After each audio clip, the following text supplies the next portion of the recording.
আজকের এই ভিডিওটা অতি গুরুত্বপূর্ণ। দেখা মাত্র প্রত্যেকটা বাংলাদেশী নাগরিক এটা ভিডিওটা শেয়ার করে দিবেন, কারণ আমি যে তথ্যগুলো দিচ্ছি পিপিলিকার পাখা গজায় মরিবার তরে। বাংলাদেশে এই নাবালক অর্বাচীনগুলো ভারত এখন পৃথিবীর তৃতীয় সামরিক শক্তিশালী দেশ। ভারত অত্যন্ত দায়িত্বশীল দেশ, দুর্বল দেশকে আক্রমণ করে না। এরা জানে না যে আমাদের সেনা বিএসএফ পাঠানোর দরকার হবে না।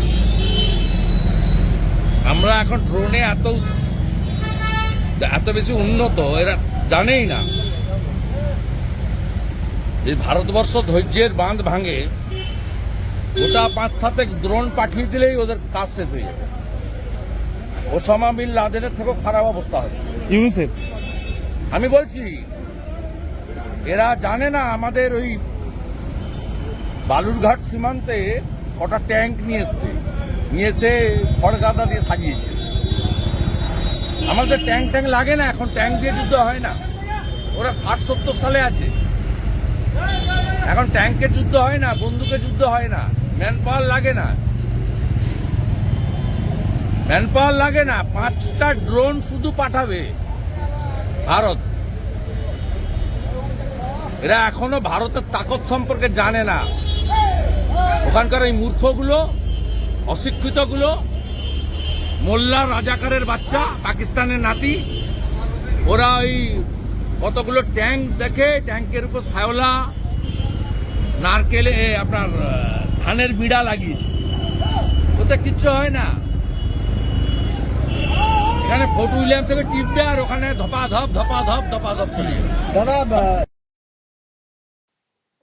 আজকে সাত সকালেই কার্যত শুভেন্দু অধিকারী বাংলাদেশকে উদ্দেশ্য করে বা বাংলাদেশের শাসককে উদ্দেশ্য করে এই সব মন্তব্য করেছেন। প্রিয় দর্শক, আমি শফিকুল ইসলাম এবং আপনারা দেখছেন আরামবাগ টিভি। এটা সত্যি যে সীমান্তে বাংলাদেশ বা বাংলাদেশের যে বর্ডার সিকিউরিটি ফোর্স, তাদেরকে এই সব করতে দেখা যাচ্ছে। তাক করে বসে থাকা, সামনে বালির বাঁধ, বাংকার টাইপের করা, কোথাও কোথাও ওদেশের লোকজনেরা, আচ্ছা এই যে যেটা নিয়ে বলছিলেন শুভেন্দু অধিকারী, ট্যাঙ্কের ব্যাপার, এইসব নিয়ে যাওয়া, এমন ভাব দেখানো হচ্ছে যেন ভারতের সঙ্গে যুদ্ধ করতে প্রস্তুত বাংলাদেশ, লড়ে নেবে, এমন ভাবখানা। তো সেই সব নিয়ে আর কি শুভেন্দু অধিকারী একটা রিয়াকশন দিয়েছেন যে এখন আর ওইসব চলে না, এখন আর ওইসব চলে না রে ভাই। এখন ড্রোন এতটাই উন্নত হয়ে গেছে এবং আরো অন্যান্য অস্ত্রশস্ত্র এতটাই উন্নত হয়ে গেছে, ওইসব দিয়ে হয় না। আর সব থেকে যেটা বড় বিষয়, দুই দেশের যে সীমান্ত, সেখানে এইসব ট্যাঙ্ক দিয়ে কি হবে? উনি বললেন এমন এসে গেছে সবকিছু যে ফোর্ট উইলিয়াম থেকে রিমোটে বোতামটা টিপলে ওখানে ধপাধপ। হ্যাঁ, এইরকম উন্নত হয়ে গেছে। এখন রিমোটের একটা দেশকে ধ্বংস করে দেওয়া যায়। রিমোটে এমন মাপ দিয়ে প্রোগ্রামিং করে দেওয়া হবে, যেটাকে টার্গেট করে পাঠানো হবে, সেখানে গিয়ে আঘাত করবে। বিজ্ঞান উন্নত হয়ে গেছে। এখন আর ওই কাস্তে কুড়ুল, কোদাল, গোটাকতেক বন্দুক আর ওই ট্যাঙ্ক, ওইসব চলে না। ওই ট্যাঙ্ক এখন ওই জলের ট্যাঙ্কের মতো হয়ে গেছে, ওতে কিছু লাভ নেই। এখন অনেক উন্নত হয়ে গেছে, যুদ্ধের যে অস্ত্রশস্ত্র অনেক উন্নত হয়ে গেছে। আর ভারতের যা এই মুহূর্তে সামরিক শক্তি,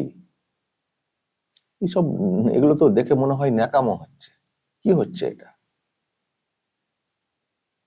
এই কিছু নাবালক যেটা বলার চেষ্টা করেছেন, সমন্বয়ক বা উপদেষ্টা এসেছেন, আর যারা মনে করছেন বিরাট কিছু করে ফেলেছি, ভারতকে টেক্কা দেব, ভারত দখল করব, বাংলাদেশের যে ম্যাপ রয়েছে সেই ম্যাপটাকে আরো বড় করব।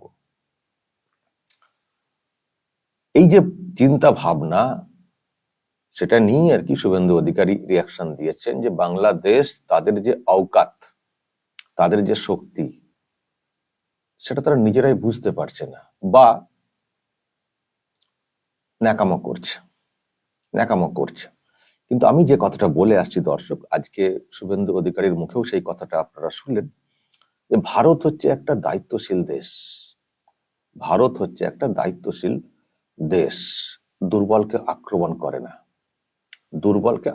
করে না, দুর্বলতার সুযোগ নিয়ে তাকে করবো সেটা করে না। যদি সেটা করতো এতদিনে ফিনিশ, এতদিন লাগতো না। যদি মনে করতো ভারত, কবে ফিনিশ করে দিত। কিন্তু ভারত তো সেটা করে না। ভারত তো জানে যে যুদ্ধ লাগলে কি হবে। ভারত কেন, গোটা বিশ্ব জানে। এটা যে কোনো মানুষ এটা বোঝার জন্য রকেট সায়েন্স পড়তে হয় না, যুদ্ধ বিজ্ঞান পড়তে হয় না। দুই দেশের অবস্থান, দুই দেশের সামরিক শক্তি, অর্থনীতি, এটা যে কাউকে বুঝিয়ে দেয় কিছুক্ষণের ব্যাপার একটা এই বাংলাদেশের মতো দেশকে ধ্বংস করতে। যতই তারা অন্যদের আশকারাতে লাফানোর চেষ্টা করুক, যতই পাকিস্তান বলুন বা অন্যদিকে আরো দেশের কথা যতই তারা বলার চেষ্টা করুক, কিছু লাভ নেই। বাংলাদেশের অবস্থান এমন পর্যায়ে, আমি তো আগেই বলেছি, ম্যাপটা দেখেছেন তো আপনারা, বগলের ভিতরে ঢুকে রয়েছে বাংলাদেশ। ওদিকে আরাকান আর্মি যা করছে, ওদিক দিয়েও বেরোবার রাস্তা পাওয়া যাবে না। সুতরাং মনে করলে কতক্ষণ লাগে, কিন্তু ভারত করেনি। ভারত করবে বলে এখনো সেরকম অবস্থানে নেই। ভারত দুর্বলকে আক্রমণ করে না, ভারত কাপুরুষ না, টক্কর দেয় সমানে সমানে।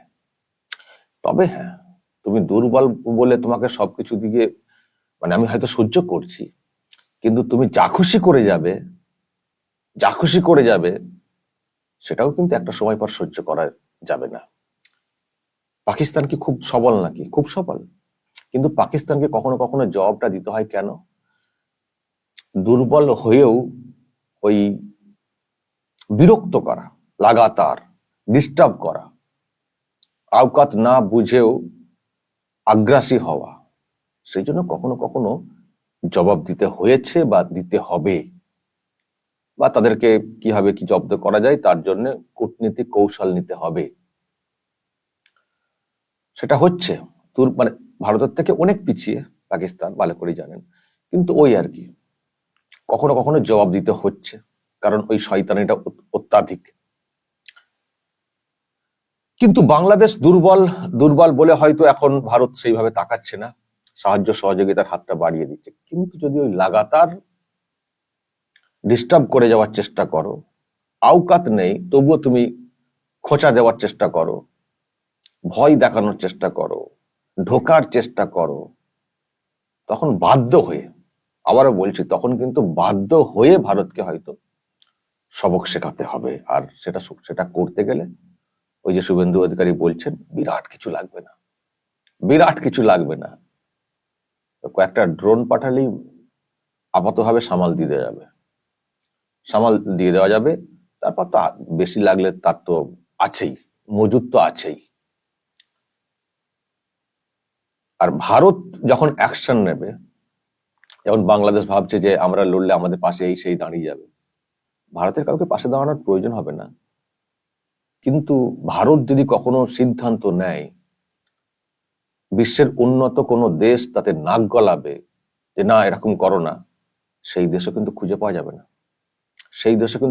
যাবে না। ভারতের অবস্থান বিশ্বের মানচিত্রে এমন একটা জায়গাতে, দেখছেন তো, কানাডার মতো দেশ, জাস্টিন ট্রুডো প্রধানমন্ত্রী ছিলেন, আছেন এখনো, উনি ঘোষণা দিয়েছেন যে আমি পদত্যাগ করব।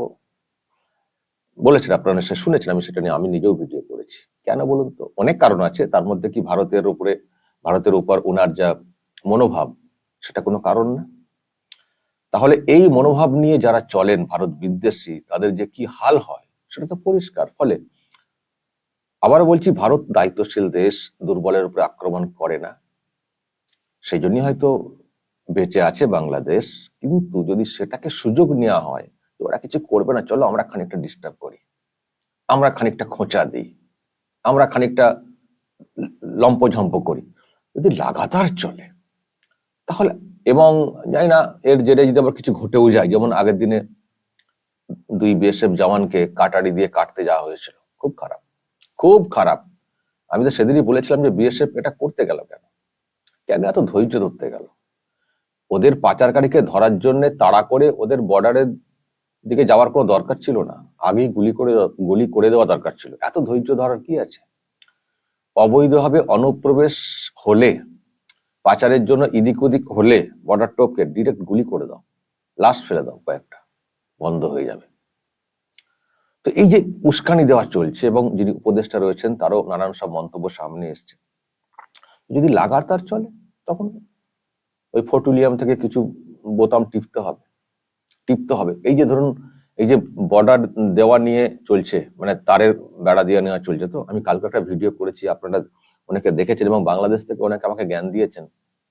আপনারা আন্তর্জাতিক নিয়ম জানেন না, আইন জানেন না, 0 পয়েন্ট থেকে কত দূরে বর্ডার দিতে হয় জানেন না, 0 পয়েন্টের কাছাকাছি কেন বর্ডার দিচ্ছেন, 150 গজ দূরে নিজেদের দিকে 150 গজ পিছিয়ে এসে বর্ডার দিতে হয় জানেন না। এসব নিয়ে আমাকেও কেউ কেউ জ্ঞান দিয়েছেন। আমি কালকে কি বলেছি? আমি বলেছি যে বর্ডার দেয়া হচ্ছে, মানে বর্ডার না, অ্যাকচুয়ালি বেড়া দেয়া হচ্ছে, ওটা কিন্তু ওই রকম বেড়া না, ওটা কিন্তু আন্তর্জাতিক বেড়া না। আন্তর্জাতিক বেড়া অনেক উঁচু হয়, অনেক বড় হয়, তার পাশ দিয়ে রাস্তা হয়, সেটা অনেক বড় ব্যাপার। এটা যেটা হচ্ছে, 0 পয়েন্ট এলাকাতে যাদের জমি রয়েছে, চাষের জমি, চাষ করেন, তাদের বক্তব্য যে ওপার থেকে গরু ছাগল এইসব এসে আমাদের চাষের সব জিনিসপত্র নষ্ট করে দেয়, এবং সেই সঙ্গে এই সব জায়গা দিয়ে নানান সব অপকর্ম চলে, পাচার চলে, আমাদের এলাকাও মানে সমস্যায় পড়ে, আর আমাদের চাষের ক্ষেত সেটাও নষ্ট হয়। তারা ঘিরছেন, বিরাট করে ঘেরা না, আপনারা দেখেছেন সেই ঘেরার তারের টুকরো, ওটা দিয়ে সবকিছুকে আটকানো যাবে না। তারা ঘিরছেন তাদের চাষের জমি ঠিক রাখার জন্য, এইসব করার জন্য তারা ঘিরছেন। হ্যাঁ, এটা বলতে পারেন যে বিএসএফ এরও খানিকটা কৌশল থাকতে পারে। কি কৌশল? যে যেহেতু এখন সীমানা, মানে আন্তর্জাতিক সীমানা হিসেবে যেভাবে কাঁটাতারে বেড়া দেওয়ার কথা, সেটা যেহেতু হচ্ছে না, চাষিরা যখন ঘিরছেন সেটাও মন্দের ভালো। তারপরে পার্মানেন্ট ঘেরা হলে তখন আর ওই ঘেরার কোনো মূল্য থাকবে না, ওই বেড়ার তখন আর কোনো মূল্য থাকবে না। এবং বিএসএফ, এই ওখানকার বিজেপির লোকেরা, মানে বর্ডার সিকিউরিটি ফোর্স খুব প্রশ্ন তুলছে, কেন 0 পয়েন্টের কাছাকাছি হবে, কেন নিয়ম মেনে বেড়া হবে না? নিয়ম মেনে বেড়া হবে, সে বেড়া এমন বেড়া হবে আর ঢোকার কোনো চান্স থাকবে না, হবে ওয়েট, সেটা পার্মানেন্ট বেড়া হবে। এটা চাষিরা করছেন, সেখানে আমাদের দেশের সীমান্তে যেহেতু বিএসএফ রয়েছে, বিএসএফ হয়তো দাঁড়িয়ে রয়েছে, গার্ড দিচ্ছে, কারণ ওদিক থেকে তো গুলি চালানোর কথা বলা হচ্ছে। তো সেটাকে নিয়ে অনেকে জ্ঞান দিচ্ছেন, আন্তর্জাতিক নিয়ম। আমি তো এটাও দেখলাম একটি জায়গাতে, আমি সেগুলো পরে দেখাবো। আমি এটাও দেখলাম, ওদের 0 পয়েন্ট, মানে 0 পয়েন্টেই ওদের দিকের যে জমিগুলো আছে, আমি দেখেছি সেই জমির পাশেতেও বেড়া দেওয়া আছে। আমি একটা জায়গায় দেখছিলাম, সেটা আপনাদেরকে পরে দেখাবো। সেটা কি বেড়া দেওয়া আছে? সেটা কাঁটা তার নেই। এটা কাঁটা তার বলতে কি, এরকম 4 ফুট হাইট মনে হচ্ছে অ্যাঙ্গেল, তার সঙ্গে তার 2-3টে লাইন তার, গরু ছাগল আটকানোর জন্য মূলত। আমি দেখছিলাম ওদের জমির দিকেতেও, বাংলাদেশের লোকেদের উদ্দেশ্যে বলছি, শুনুন, আমি দেখেছি, আমি সেটা বের করে দেখানোর চেষ্টা করবো আপনাদেরকে। আপনাদের দিকে যে জমি আছে, আমি দেখেছি অনেক জমির ক্ষেত্রে ওই চট দিয়ে বেড়া করা আছে, জমিকে ঘেরা আছে। কেন ঘিরে রেখেছেন আপনারা? তার দিয়ে ঘিরলে সমস্যা, চট দিয়ে ঘিরলে অ্যালাউড। চাষিরা ঘিরেছেন তাদের জমি সুরক্ষিত রাখার জন্য, হয়তো হতে পারে। আমি কিছু কিছু জায়গায় দেখছিলাম, সব জায়গা না, টানা না, দেখছিলাম ঘিরেছে। কেন ঘিরেছেন? চট দিয়ে। তো আপনার জমি, চাষের জমি ঘিরবেন তো সমস্যা কোথায়? না, নিয়ম মেনে হচ্ছে না, কোনো বেড়া দেওয়া যাবে না, তাহলে আপনাদের জমির অংশের ওইগুলো কেন দিয়েছেন, সে প্রশ্ন উঠবে। তো যাই হোক দর্শক, আন্তর্জাতিক বেড়া কি নিয়ম আছে না নিয়ম আছে, নিশ্চয়ই ভারতের মতো একটা দেশ নিয়ম মেনে চলবে, নিয়মের বাইরে গিয়ে চলবে না। এবং খুব চেষ্টায় রয়েছে বিএসএফ বা কেন্দ্রীয় সরকার, জমি জটটা কেটে গেলে, আসলে আমাদের রাজ্যের সরকারটা যে সব থেকে বড়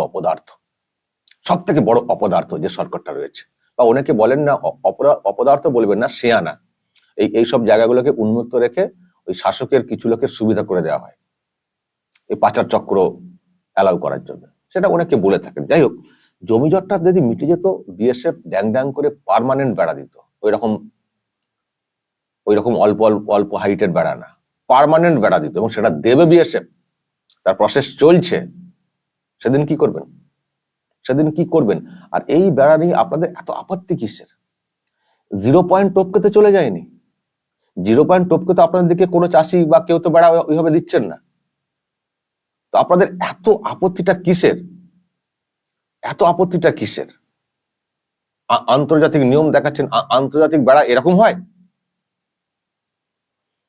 তো যাই হোক, ওনারা এখন যুদ্ধ করার প্রস্তুতি নিচ্ছেন বলে বলা হচ্ছে, কিন্তু শুভেন্দু অধিকারী আজকে সকালেই জবাবটা দিয়েছেন যে ওইসব কিছু লাগবে না, ফোর্ট উইলিয়াম থেকে গোটা কয়েক বোতাম টিপে দিলেই শেষ, ধপাধপ। দর্শক বলবেন যদি এইসব নিয়ে আপনাদের কিছু বলার থাকে।